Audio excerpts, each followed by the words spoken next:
4.5, looking at the irrational conjugates theorem. And what that means is that if you have a solution to a polynomial that is a radical or irrational number, you know its conjugate is also a 0. So what types of problems can that occur in? Well, this problem says you want to write a function, call it f of x, such that it has a 0 of 3 and a 0 of 2 plus radical 5. That means that the equation is going to be x minus 3 and also x minus, and then it's 2 plus square root of 5. Now, you also know the conjugate is a solution as well. So you know it's going to be minus 2 minus square root of 5. Now, there's a little trick here to simplify f of x, because you're supposed to write it as with a leading coefficient of 1. That's not what we have here. So I'm going to rewrite it as this, and I'm going to distribute that negative sign through. So it's going to be x minus 2 minus square root of 5 and x minus 2 plus square root of 5. And then I'm going to group it. So I'm going to say, okay, I want the x minus 2's grouped. And now it's going to be x minus 2 minus square root of 5, x minus 2 plus square root of 5. So that means now when I go ahead and multiply or distribute, it's going to be x minus 2 squared. X minus 2 squared is the first one.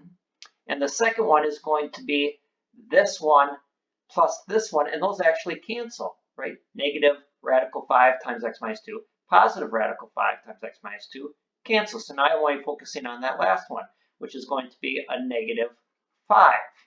Well, that's pretty easy. I'm a little parenthesis happy here, but I'm trying to keep things orderly.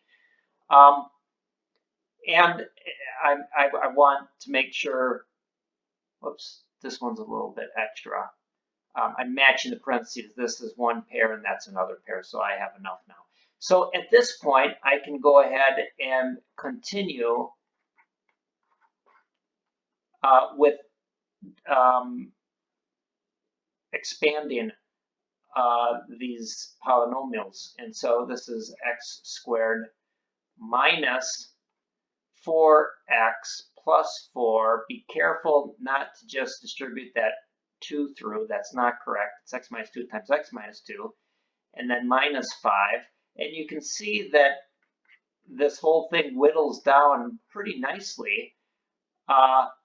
So it's x squared minus 4x minus 1.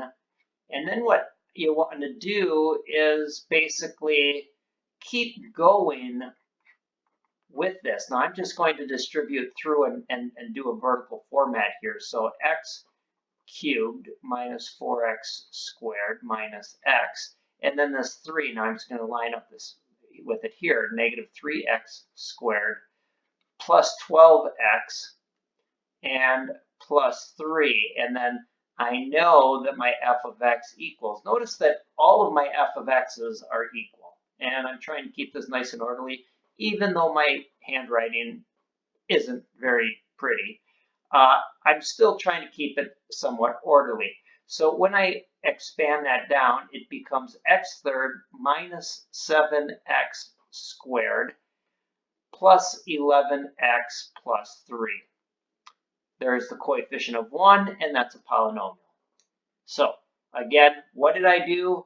I used the conjugate of x plus 5, radical 5, which is x minus radical 5. I regrouped them such that now when I multiply through, I get my middle terms to cancel, and then I'm just left with something a lot more bearable.